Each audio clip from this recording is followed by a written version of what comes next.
So we've heard about the growing threat of extinction among Australian mammals, and scientists at the University of Queensland have unveiled a new project to save the wombat. Among their plans is Australia's first hospital burrow.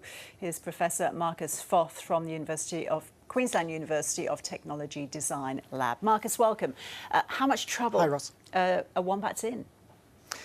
We believe wombats are in great trouble. The main problem that we are currently working on is mange. It's a parasite that crawls under their skin and pretty much eats the wombat alive over many months. And bare-nosed wombats in particular are affected by this? The one that we are focusing on is the bare-nosed wombat, which is living across New South Wales, Victoria and Tasmania. But the design solution that we are hoping to come up with could also be applied to the southern hairy-nosed wombat, which is prevalent in South Australia, for instance. So tell us about this hospital burrow.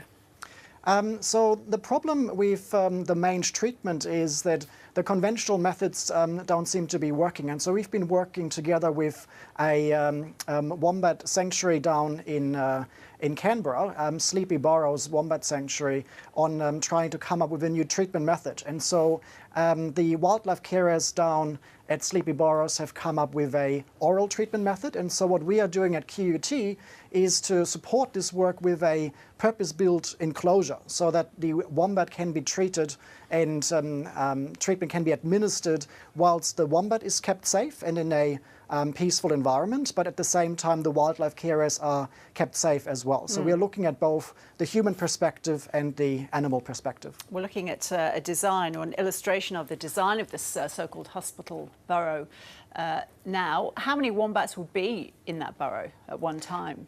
There will only be one wombat in that enclosure. It's really important that we keep it as clean and as quarantined as possible, so to avoid cross contamination and infection, which is why the current conventional methods are failing us. And this is a new approach that allows us to go new ways. Do you plan to try and build similar burrows in situ or on the ground, or in the ground as it were?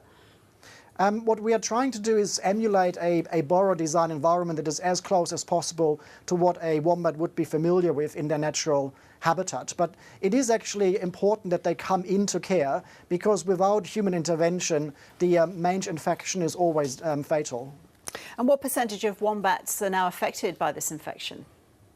It's difficult to have accurate numbers, but from our observations together with wildlife carers at Sleepy Burrows, we believe that up to 70% of wombats are infected. And it's actually sad to say that out of about 100 wombats, we can only probably rescue about 10 of them. All right, we have to leave it there. Best of luck, Professor Marcus Foth. Thank you. Thank you, Ross.